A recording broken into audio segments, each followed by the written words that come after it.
नमस्कार. मी कुमारी सृष्टी संतोष मस्वेकर, इयत्ता 3री क ची विद्यार्थिनी. माझ्या गोष्टीचे नाव आहे जबडा फाडला इतिहास घडला. छत्रपती शिवाजी महाराज कर्नाटकाच्या मोहिमेवर होते. त्यांच्या सांगण्यावरून छत्रपती संभाजी महाराज हे दिलेरखानात जाऊन मिळाले होते. कालांतराने दिलेरखानाचे साम्राज्य सोडून संभाजीराजे रायगडाकडे परत येत होते.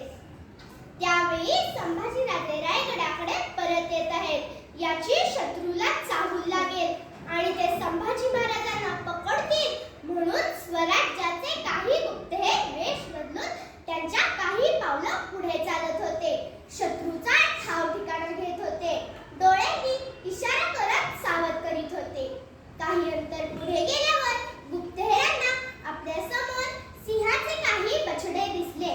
त्यांनी ते सिंहाचे बछडे हातात उचलले. हातात उचलल्यामुळे ते सिंहाचे बछडे नखे मारू लागली. तेवढ्यात त्यांच्या मातेला बछडे ओरडू लागल्याने धोक्याचा सुगावा लागला.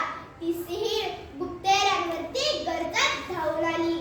त्यावेळी गुप्तहेरांजवळ तलवार, भाला आणि आणखी काही शस्त्र होती. पण त्यांनी ते सिंहाचे बछडे सिंहिणी समोर फेकले आणि आपल्या जवळ असलेल्या हत्यारांनी तिला दूर सारले.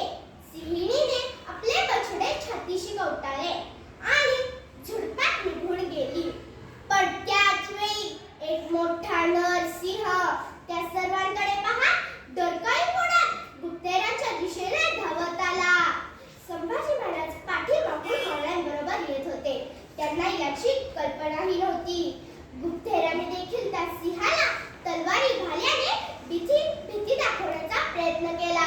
पण त्या सिंहाचा राग आणि अक्राळ विक्राळ रूप पाहून गुप्तहेरांना अक्षरशः घाम फुटला होता. सिंहानं झडप घातली. गुप्तहेरांपैकी एकाच्या पायावर झडप बसली. सिंहानं डोळ्याचं पातळ लवतं ना लवतं तोच त्याला उचलून मातीत लोळवले.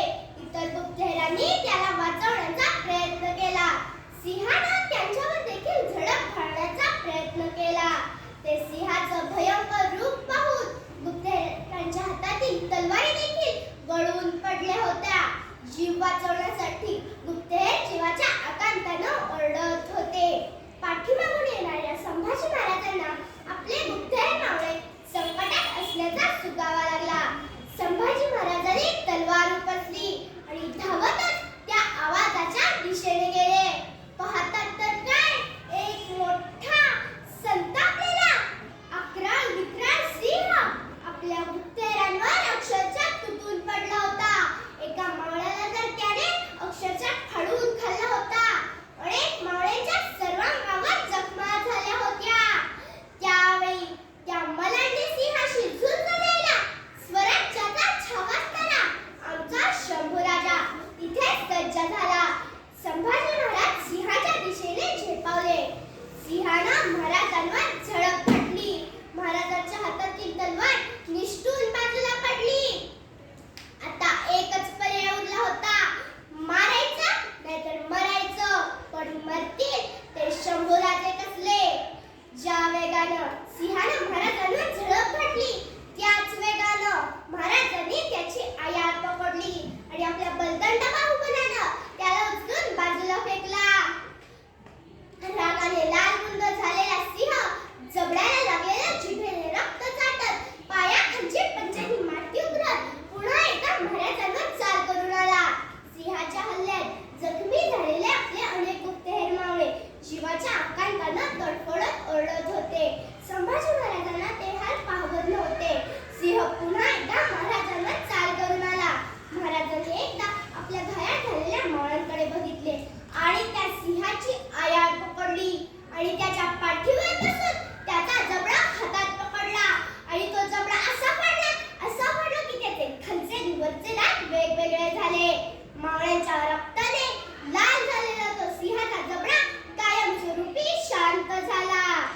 सिंहाच्या जबड्यात घालून हात मोजी दिदात हेच आमची अवकात पाहून स्वराज्याच्या प्रत्येक शत्रूला पुढे कित्येक वर्ष अक्षरशः घाम फुटत होता.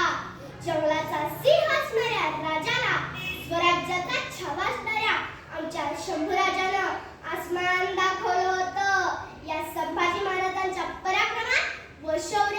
अवघ्या मराठा